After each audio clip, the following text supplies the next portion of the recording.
नमस्कार दोस्तों। बात है 12 अगस्त 1997 की, जब मुंबई में ऐसा दिल दहला देने वाला हादसा हुआ कि यह खबर सुनकर बॉलीवुड ही नहीं बल्कि पूरा देश इस पर विश्वास नहीं कर पा रहा था कि ऐसा कुछ भी हो सकता है। चलिए आज की वीडियो में गुलशन कुमार के साथ हुए हादसे को गहराई से जानने की कोशिश करेंगे।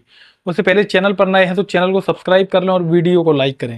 दोस्तों, ये वो मंदिर था जिसमें फेमस टी सीरीज कंपनी के मालिक गुलशन कुमार सुबह 10 बजे पूजा करने के लिए जाते हैं और मंदिर के जस्ट साइड में एक धूप छाया अपार्टमेंट है। इस अपार्टमेंट के जस्ट सामने एक नाई की दुकान थी और उस दुकान पर ही अंडरवर्ल्ड डॉन दाऊद इब्राहिम के भेजे गए 3 गैंगस्टर्स मौजूद थे। और 15 मिनट बाद यानी 10 बज के 15 मिनट पर गुलशन कुमार मंदिर से बाहर आकर साइड वाले धूप छाया अपार्टमेंट के बाहर अपनी पार्क गाड़ी की ओर बढ़ते हैं। वैसे ही तीनों में से एक शूटर ने गुलशन कुमार के पीछे आकर गुलशन कुमार की कनपटी पर बंदूक रखी और बोला, बहुत कर ली पूजा, अब मरने के लिए तैयार हो जाओ। इसके बाद डॉन दाऊद इब्राहिम के शूटर्स ने वहां पर जो मौत का तांडव किया वो देखकर आपके होश उड़ जाएंगी।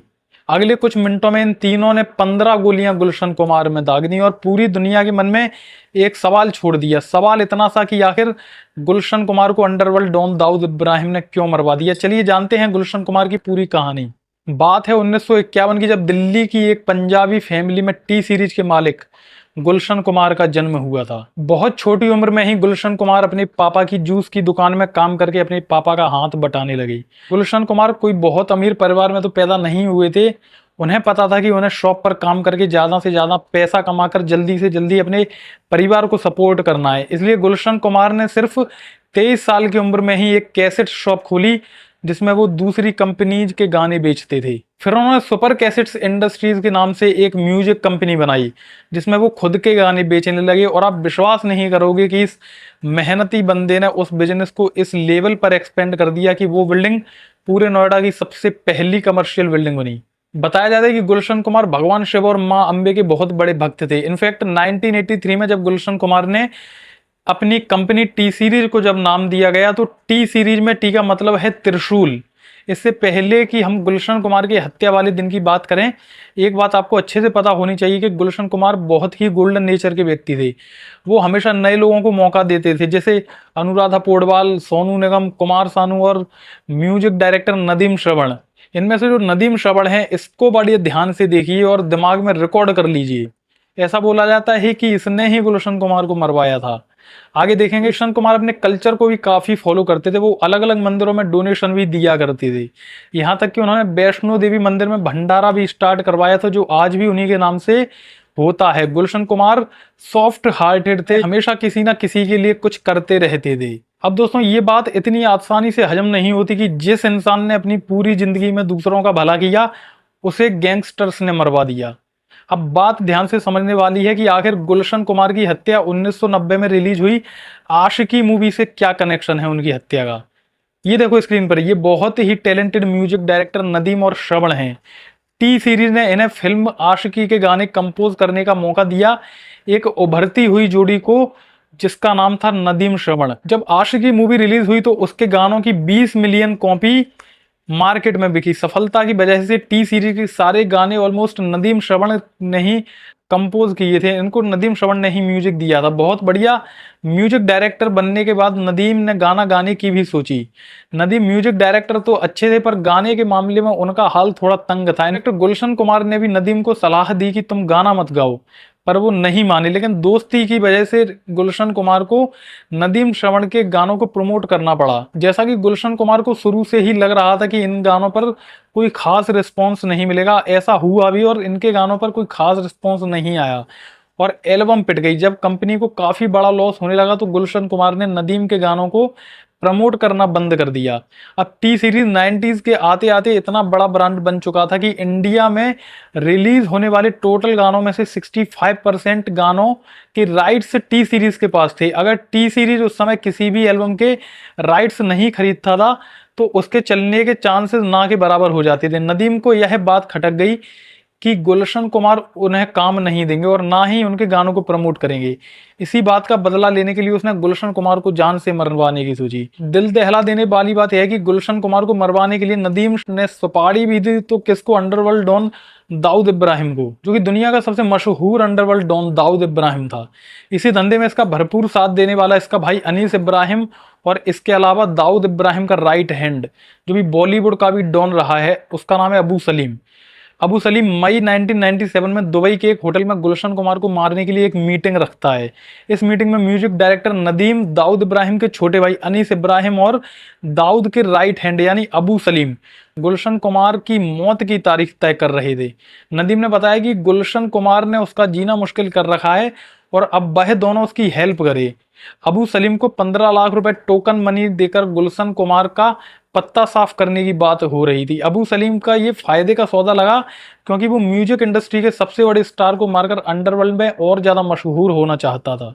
अबू सलीम गुलशन कुमार की लाइफ के चैप्टर की प्लानिंग एकदम फुल प्रूफ करना चाहता था। इसके लिए उसने गुलशन कुमार के हर दिन हर मिनट की इंफॉर्मेशन निकलवाई। गुलशन कुमार कब खाना खाते हैं, कब जागते हैं, कहाँ जाते हैं। दोस्तों ध्यान रहे कि ये सब मैं अपनी मर्जी से नहीं बोल रहा हूँ, ये सारी बातें my name is Abu Salim book में लिखी है। यह बुक उस समय बहुत famous investigative journalist S Hussain Zaidi ने लिखी थी। अबू सलीम एक साइकोपैथ की तरह गुलशन कुमार को 5 अगस्त 1997 को पहली बार कॉल करता है।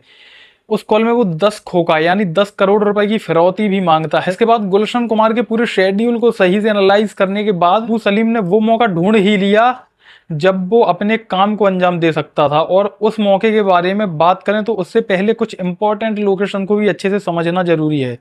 गुलशन कुमार का घर जो कि मुंबई लोखंड वाला कॉम्प्लेक्स महादेव शिव मंदिर के पास है, जहां गुलशन रोज पूजा करने के लिए जाते थे। और मंदिर से लगभग 5 किलोमीटर दूर ये कपूर हॉस्पिटल है, जहां गोलियां लगने के बाद गुलशन कुमार को ले जाया गया। उन्हें व्हाइट कुर्ता और व्हाइट चप्पल पहन रखी थी। घर में मंदिर जाने के लिए गुलशन कुमार अपनी कार से अपने ड्राइवर रूपलाल सरोज के साथ निकलते हैं। उनकी गाड़ी सुबह 10 बजे जितेश्वर महादेव मंदिर पहुंची।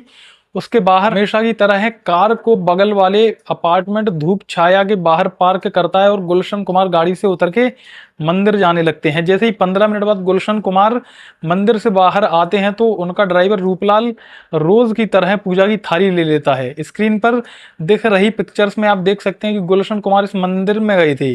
इसके जस्ट साइड में ये है धूप छाया अपार्टमेंट, इसके जस्ट सामने ये गाड़ी खड़ी हुई है।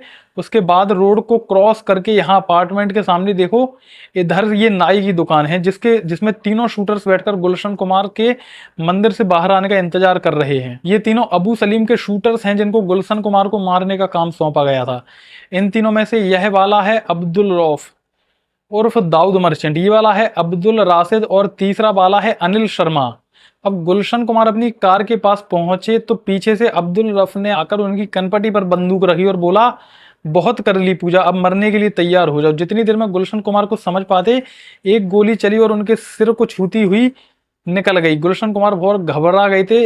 घबराहट के मारे वह एक पब्लिक टॉयलेट में छिपने के लिए भागे, लेकिन उनका पैर वहां स्लिप हो जाता है और स्लिप होते ही अब्दुल उन पर 3 गोलियां चला देता है। 3 गोलियां लगने के बाद वह बुरी तरह से घायल हो जाते हैं। गुलशन कुमार अपने आप को घसीटते हुए आगे बढ़ने लगते हैं, लेकिन अब्दुल भी उनके पीछे पीछे अपने शिकार को फॉलो करते हुए चल रहा है। गुलशन कुमार दीवार का सपोर्ट लेकर उठने की कोशिश करते हैं, लेकिन वहीं पर गिर जाते हैं।